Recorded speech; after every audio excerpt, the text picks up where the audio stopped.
we wanted to have perhaps a little bit of a discussion with you about what AAEC does and how we may in fact be able to combine with you. And we also wanted to thank you for the things that you've already done with us, which we think have been very useful and hopefully very successful for Willoughby Council as well. Probably the first couple of things I'd like to say is that you were combining with us to host the Soul of Chinese Characters, which was Jia Fei Hua's her courses on how to speak and to learn Mandarin, particularly through picture typewriting, and this has proved to be a new way of doing things and one that is very successful. We also wanted to thank you for honouring our owner, one of our co-owners, Judy, by receiving the award for outstanding contribution to the local community. So we really thank you very much for that. What we have found is that you have been one of the leading people to get the Northern Mayor Business Women's Network going. And we feel that that is a very good and very new, perhaps not novel, but it's a very new and outstanding thing to in fact do for women, particularly in this region. So we'd like to ask you, can you please tell us what was your inspiration to form the Business Women's Network, and what value do you now see in it from an outcomes point of view? I saw a need within our community, because we do have such a strong ageing community here in the city of Willoughby, to better connect and also make sure that the needs of that community is being met. So the Business Women's Network has got a Chinese focus, and with that we're able to float ideas for events that we have coming up, business forums we've got going, and any way that we're connecting with our very diverse community that we have here in the city of Willoughby. And it's like a brains trust for us. The Business Women's Network have come from many different walks of life, many different types of businesses, and they're able to tell us what they think will connect with the community, or other ways that we might approach ideas that we've got. And I've found that the advice that I've received from the broad section of that particular network has been absolutely invaluable. No, that's really great, because our own experience is that we have a little bit of a Chinese business women's type network, but it is focused exclusively on people who are CEOs and at the very top level. And we found, just like you, that these people have a great contribution to make. They're very active and they have a lot of very innovative ideas, and so we're developing along those lines too. But I hadn't realised that there was a Chinese women's focus in that, because they do seem to be very entrepreneurial, very active that way. And the thing I like about the Business Women's Network is we've got women from all sorts of different walks of life. So some of them have their own businesses, others might be in banking, but they're also connected in family life as well. So we find that we can ask them, well, how do we better connect with the grandparents, for example? How do we better connect with the children? What sort of things would you like to see in our city? And so the insights that they've got, they really help us guide as to the programming that we've got within the city for the coming year and beyond.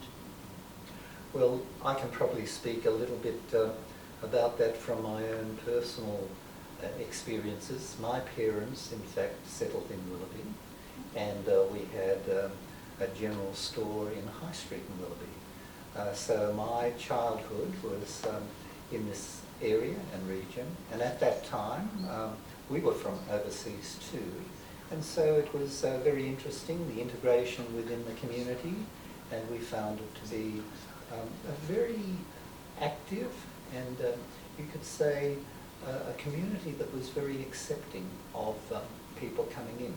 So this probably takes me to the second question that we have, which is, can you indicate what are some of the main attractants that you would have for the Willoughby area, Chatswood area, that would be some things that people from overseas would find especially good, wanting to settle here, because I know that many people from overseas have settled in the region, like Nick Reiner's parents came, set up a timber industry, and there were many others that people who were just hard-working migrants came here and did very well. I think you've said part of what attracted me to this area myself, because I was originally from Perth and arrived here with a young family, and it's the level of acceptance of anyone coming into our area I think is quite unique. Everyone is warmly embraced and there's lots of different activities no matter what your interests are. But it goes beyond that. It's also the facilities we've got to offer here in the city of Willoughby. So, for example, we've got some excellent schools. We've got excellent private schools as well as public schools. Yes. We've got terrific public transport right on a train line, and that's only going to get better with the metro opening up in the next sort of 18 months. We've also got a performing arts centre here. We've got fantastic shopping. We have natural bushland if you want to get away from it all and explore our harbour foreshore areas. And all this is gathered in a spot that is incredibly safe. And we've got one of the safest cities that we have within the whole of New South Wales, I'm proud to say. And I think people really feel comfortable going out that night, enjoying the wonderful nightlife that we have in Chatswood as well. And we have a variety of housing too. So you can live in a large suburban block if you want to live in a freestanding home. But about half of the residents that we have are in apartments, and beautiful apartments with lovely views and very easy to live in the apartment style living as well. So I like to think we've got a little bit of everything right here in the city of Willoughby. Well, I've seen the changes myself and I think that they're quite great. I think when I was a kid, Benjamin's store was about the highest in Willoughby, and I think it was about 3 or 4 stories high. So the changes have been very, very great. But you mentioned a couple of things that I think are particularly appealing. The foreshore, not many people know that Willoughby, as a council region, has some beautiful foreshore. And also there are beautiful parklands and some very historical parklands too. So these things are very good, but one of the main things that I think that you've got are the schools and the diversity, because you mentioned not only excellent public schools, but you've also got many excellent private schools, of which they happen to be religious and non-religious, but they're all very, very good ones. So I think that these things, particularly for parents and young families, is a very strong attractant. And then we're close to the train line to universities as well. Yes. So Yes. people like the fact that they can live here, just get on to the train, go to the many universities in Sydney. And the new lines, of course, have made that even more accessible. That's right. Yes. The other thing we were wondering is how AAEC can work in with you, because one of the main things that we do is to bring the cross-cultural understanding, particularly with Asian communities, and help people who are Australian, dinky-die Aussies, to understand the Asian mind better, the Asian culture better, and vice versa. So AAEC provides a number of, you could say, innovative hubs to bring these sorts of ideas together, the cultural things together. So we were wondering that can we perhaps help you a little bit more, and to also find out what you're doing yourselves in this regard. Yeah, I think that would be fantastic. And we've already seen through the courses that have been offered, sold out in a matter of days, because people are really crying out for that cross-cultural experience. We've just had the statistics released from the 2016 census, and we have over a quarter of our population Chinese in origin, for example, here in the city of Willoughby. Yes. And certainly within the Chatswood CBD, it's over 50% and growing. And we really want to be better connect. And I think you've absolutely nailed it. We were saying about the interconnection, not only within the different groups, but having the Australians also experience the cultural perspective too, I think is terribly important. And if we can work together collaboratively and have a cross-pollinisation of ideas, it's a very, very positive thing for everyone.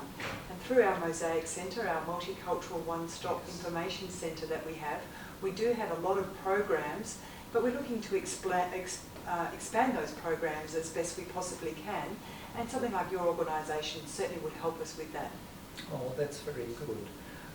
I also noticed that Willoughby and Chatswood in particular have very good cuisine from many different countries, not only Asian, but I think that also I've found that with some of my Asian visitors from overseas, they're very interested in some of the other types of food. And you know, some of them in particular would be, say, Spanish, the tapas. They think that's very much like the Chinese. And that's where you start with introducing cross cultures to people who are coming from overseas. And they are very interested in our culture and our differences, what we are interested in, and of course that eventually leads to whether they do any commercial work with you or not. So there's some of the things that I think are very interesting.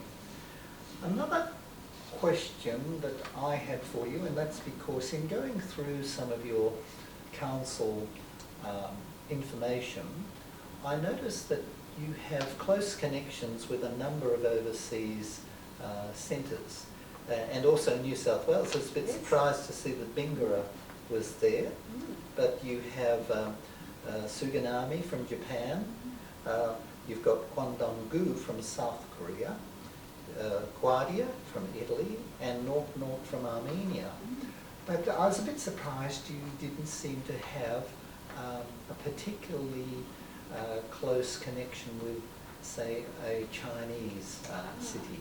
Interesting question, because in fact we do have a sister city arrangement with 2 different cities within China. I thought you mentioned that once before, but I noticed on your website it wasn't down there. No, it's interesting because often when we have associations through sister city agreements, it requires someone within our community to champion that relationship. And in fact, I had the honour of going to Jinyu and the Chengdu province only a few years ago now, and it was absolutely wonderful to get together with all the other people that were representing their cities from across the world that had a similar sort of arrangement. And I had the most incredible pandas. They were fantastic, I've got to say. Really enjoyed that visit I had there. And also Miaoming is another one that we've had a relationship with in the past as well. Yes. I think over an evolution of time that perhaps those relationships weren't as strong as what they had been because the champions in those particular communities may have moved on. Right. But certainly there are established relationships that could be really re-energised very easily. Okay, because we felt that if you didn't have established relationships, and that's why I put the proviso that you didn't have one, because I thought you had mentioned it once before to me, that we could perhaps try and see whether we could make a very strong and good connection and champion it for you so that you would have a strong sister city relationship. So that's something we had in mind to perhaps do. There were a few things that are probably of lesser importance, but still something that I felt, and maybe AAEC less so than me because I was championing it, is to do with new technology and the embracing of new technology.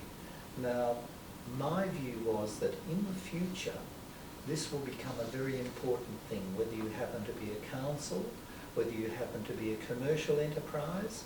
And one thing that impressed me very much was that recently when I was doing some research about this topic, because I also teach it at the MBA level at university, is that one of the comments was that if the banks don't watch out, they may be obsolete, just like Kodak became obsolete by not adopting digital photography.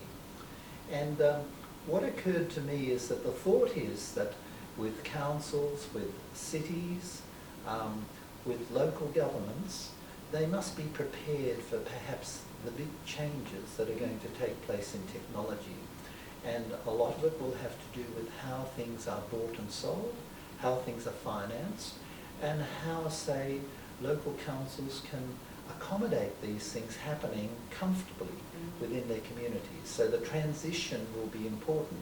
Not that it's happening now, and I know that you had the view that maybe this is beyond council's scope. But I just thought I'd mention it as a soft thing to bear in mind for the future. And I think you raise a really important point, and one that I'm quite passionate about myself.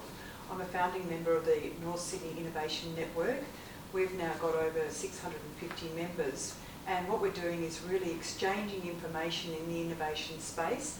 Also, it was only about a month ago that I went on a 40 Women Leaders trade mission to Israel, and it was about innovation and digital technologies. And it was very interesting to visit an overseas country and see how they're embracing innovation within their space. I had the honour of meeting the Mayor of Tel Aviv, for example, and they were in 2014 allocated the Smart Cities label. And it's something that I was hoping that I could learn more about how we could embrace that within the Willoughby City community. And while it's not a direct impact, council cannot directly impact it, we can certainly help facilitate and start conversations.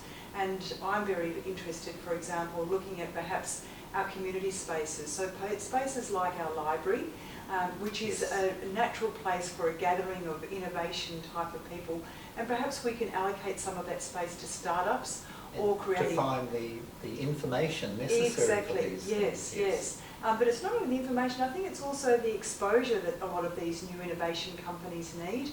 A lot of them have a great idea, but how do they build on that idea, and how do they get the idea to the broader public?